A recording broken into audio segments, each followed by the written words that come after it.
Cool. So everyone can see the presentation, I hope. Um, if not, just let one of the staff know. But today, our first kind of global topic is really just understanding um, who we are as a company, but also the path and perspective that we've kind of developed and accumulated over time in the way that we see management, injury prevention, and treatment of our artist athlete. So this is Offset Med's vision, and I hope it becomes your vision as well. Is that we really want longevity for every artist, performance for every athlete, and to create a generation of artist athlete hybrids built to last. Many of you are versions of your own hybrids.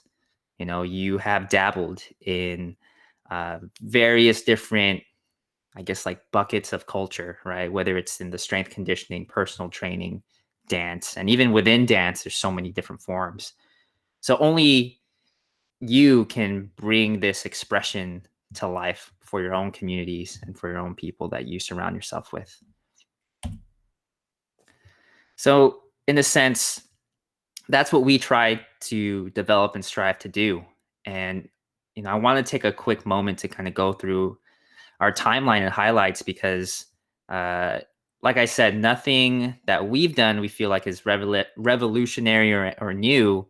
It just took kind of time to put together and figure out how the pieces were going to work. So, Offset Med was never really we never thought it was going to be at this level. Actually, we just created it. It was just Dylan and I in the beginning, and we just created the Offset podcast during the summer of 2018, trying to get information out to the communities. And we knew that podcasting was going to be a big platform at that time. Over time, we met a lot of people along the way. Also collaborated with Hannah, who's not here today, but she is our graphic designer, to create the logo and look for the company, and really solidify ourselves as like, okay, this is the direction that we want to push towards. And then we had our first gathering of volunteers in the spring of 2019 for a competition called the Unified Collegiate Breaking League. Obviously, unfortunately, due to COVID, they were supposed to have a comeback in 2020, but I think that is pushed off until further notice. And then it wasn't until the summer of 2019 that TJ and Scott joined the team as we began to venture off and start a private practice model, and seeing artists and athletes.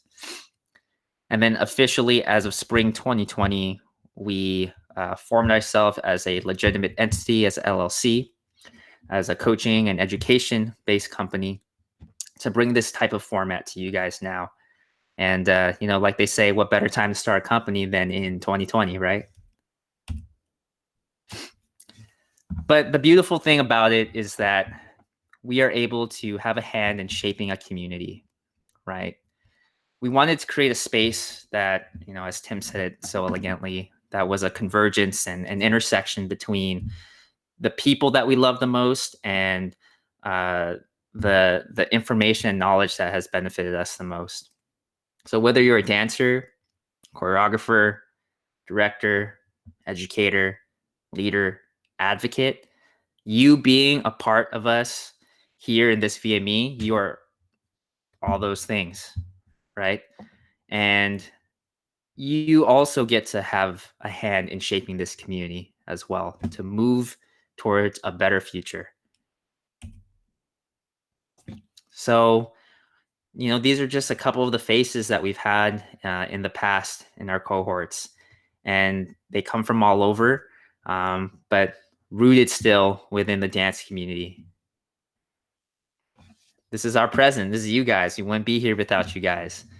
So I really enjoyed the pictures. It's really great. And then our future, right? What we're starting right now feels very grassroots in nature. And with that being said, it's about developing this culture and shaping this community to where every interaction that they have with somebody like you, you're able to bring health, performance, and wellness to the forefront of the conversation with them.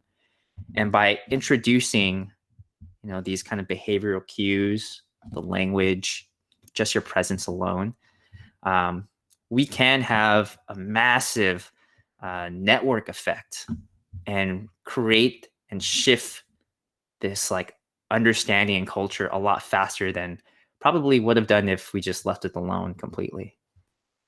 So know that you play a key role in this network. You've already met your fantastic hosts, Calvin and Audrey. So, continue to communicate with them, know that they're here for you, and we'll continue to lead you guys through this journey. So what is this journey, right? This VME, this virtual mentorship experience. Well, it's a really deep dive breakdown on the phases of learning. For some of you here, you are the clinician. You have your own background in school and how to create critical thinking process. But even for those of you that aren't clinicians, you get to kind of switch on that scientist mode in your head, and kind of see the way we kind of have a perspective on analyzing movement, looking at dysfunction, looking at risk factors, things of that nature. All of us at one point has been hurt, ill, been the patient, but we also represent the artist and the athlete, right? Because what makes the line different is that we're working for something more than just making sure we are able to get through our day-to-day tasks, right? We want to be able to create, we want to be able to perform at our best, we want to be able to progress and grow. So as an artist athlete, right, the individual experience matters just as much as whoever is evaluating and treating. And then this is very key, is the role of an observer. The observer, it's been labeled, this could be like, a student, another clinician, a third party, person, whoever it is.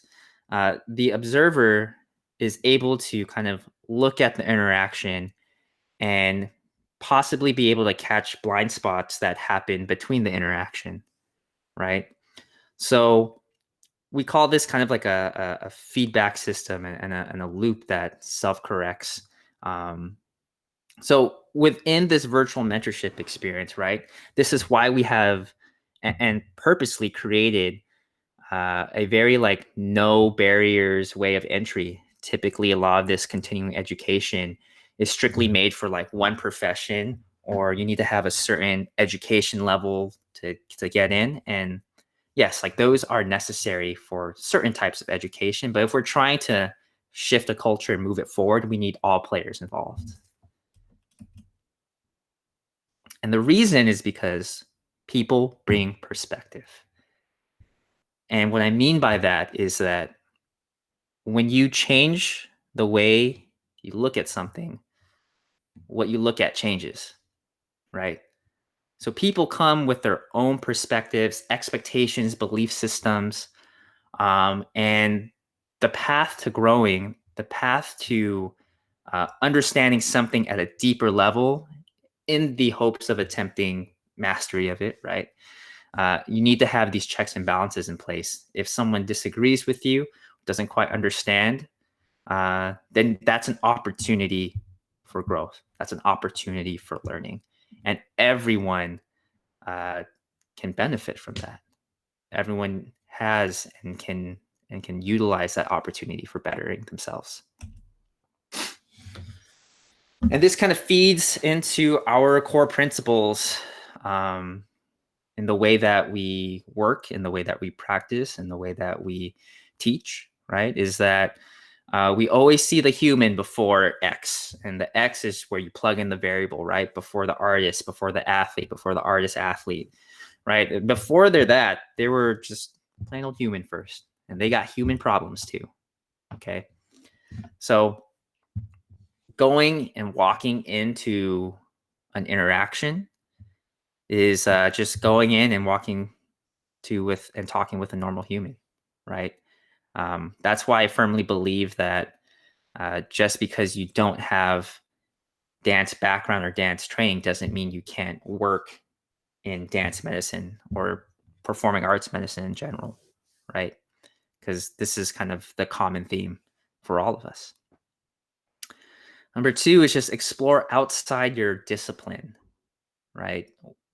This is fundamentally true, especially when it comes to working with the arts, is that um, there's a lot of influence that goes into creating a person, but also their artwork and how they perform. So why not do that as yourself, right? If you really love and or you feel like you're the master at the ankle and how to prevent ankle sprains and all that, well, and the only tool that you have to do that is like body weight technique and band exercises and things like that. What else are you missing? There's a whole nother world, right? Even within professions, if you're a personal trainer, go learn from a chiropractor. If you're a physical therapist, go learn from a strength coach. Like we can't, there's no way to know everything. So by exploring outside your discipline, you allow yourself the opportunity to get that new perspective. And then number three, you may have seen pretty often with our shirts that have gone around to people is progress, not perfection. And this is more targeted at just kind of a mental checkpoint for everyone for when they are working towards gaining a skill, learning something new, or just like self-development. Aim for progress, not perfection. So what kind of spirited the movement of this VME were just a lot of other key players in the industry that were creating this type of education format and knowledge translation in their own fields. So one that I'm particularly fond of is Altus Education. And they take the strength conditioning, coaching science, and apply it to track and field. And so when I got involved with their coursework, I was like, we can do this for dance, right? And one example of like a key nugget that I kind of took from them was this quote from George Box, who was a statistician. He kind of wrote that all models are wrong, but some are useful. And we can go as far to say as that this figure that you see here is a model of how people see and view sport performance, right? And there's a lot going on, and all models are wrong because it would just imply that there's a predictive value in the model. But as we know, as human movers and scientists, clinicians, is that the predictive capabilities of what we have is very, very low. There's a lot of chaos. There's a lot of complexity that happens when just taking someone who is injured and then putting them back into ready performance. And that's like minus all the different intricate risk factors that come in, especially when you're working with an artist who may not have health insurance, but is booked a gig that is touring X amount of days, and the variables compound. But this is what we want to bring, right? That in order for an artist athlete to be successful, one of the big myth busters is that is what you're doing with them actually preparing them for what they're going to have to endure in performance, right? And I think sometimes rehab professionals in particular, medical professionals in particular, even personal trainers and strength conditioning coaches to some degree can get stuck in the content of things, but have a difficult time translating it into the context of that, where they need to go. And so that's part of the process of this VME, is to provide this contextual information for the content to be placed. We also take inspiration from the elite services that the United States Olympic and Paralympic Committee Sports Medicine Division offer. And this is a model of how they operate as well. And as you can tell, there is significant overlap within performance coaching, performance health management, medicine and therapy, the sciences. Now, granted, this is the elite level, right? So there's a lot of funding, a lot of people involved in it. But if this is a future that we want, and a future direction that we want to take this culture towards, then we don't want this future to go towards where each of these disciplines are siloed. We do want a future where there is considerable overlap and people can talk to each other and trust each other within the overlap, right? And I think that's one of the beautiful things about having different people come in to space together to kind of talk about these topics.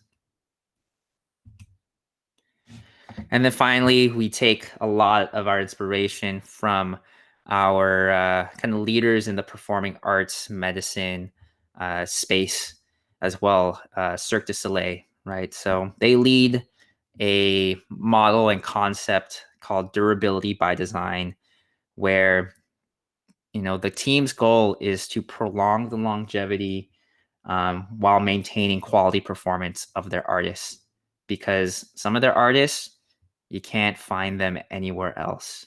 They're one in 5 million, right? So we were kind of talking about this in the earlier slide about the context, right? So this figure, and we will revisit this article that we drew this from in the future, but all the contextual factors that can actually play into the injury risk factor of an artist if not accounted for.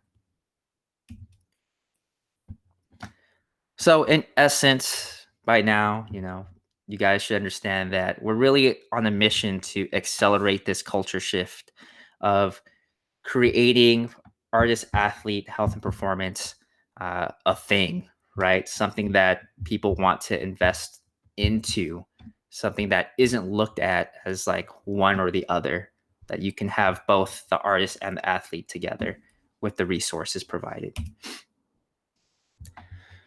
So, we are fostering this new generation to grow, right? Where we embrace hybrids like yourself, where we support one each other, and hopefully unite our own message. One of the biggest drawbacks I feel like in traditional medical model, in the way that people, not just artists, athletes, but even just people perceive care, is that they get a lot of mixed messaging. They don't see the value of it, and these providers let them down, right? They don't understand them. So how can we bridge that? Through context, through education, through updated information, and obviously the experience that you bring to the table as well. So again, drawing from our inspiration at Altus, originally they kind of just have athlete, coach, and sports med. We adapted that artist athlete is going to be part of our performance trinity. You have the coach and the instructor. Whether you're a strength coach, a dance instructor, group fitness instructor, whatever it is, you play a role in that.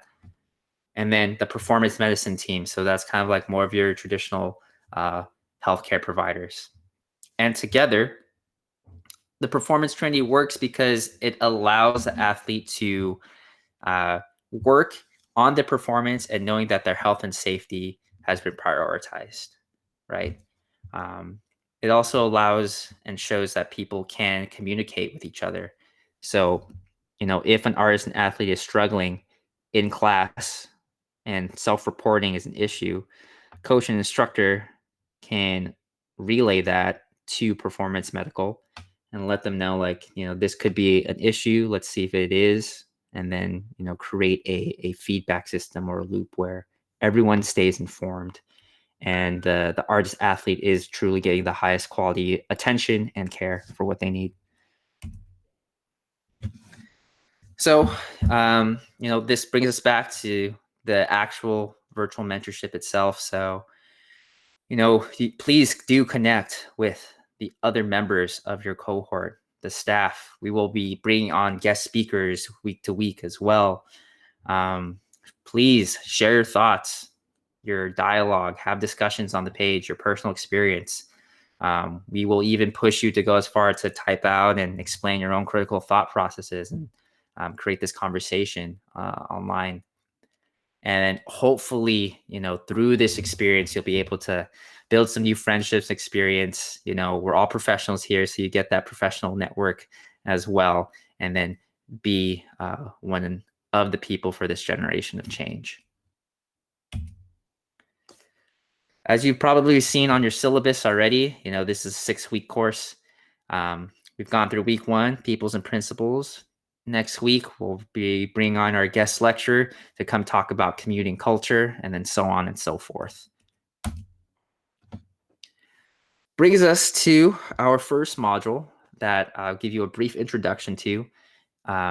You will be checking the Discord for kind of the week-to-week modules, but for the sake of presentations and letting you guys know ahead, this is going to be your first module, number 1, and it's to, if you haven't already or not familiar with the company, Steezy, they have created this like online platform for anyone in the world to learn how to dance. And they started in kind of the SoCal dance community with a lot of choreographers here.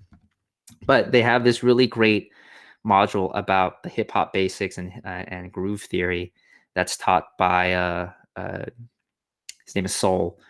So you guys will create an account, take those 2 modules, and then enjoy the ride, right? So your journey begins here with us. So, we hope that you guys actively participate with us and know that you're an advocate for the hip hop community in general by being a part of this particular VME. So thank you guys. Like I said, try and keep it short, try to keep it sweet and simple.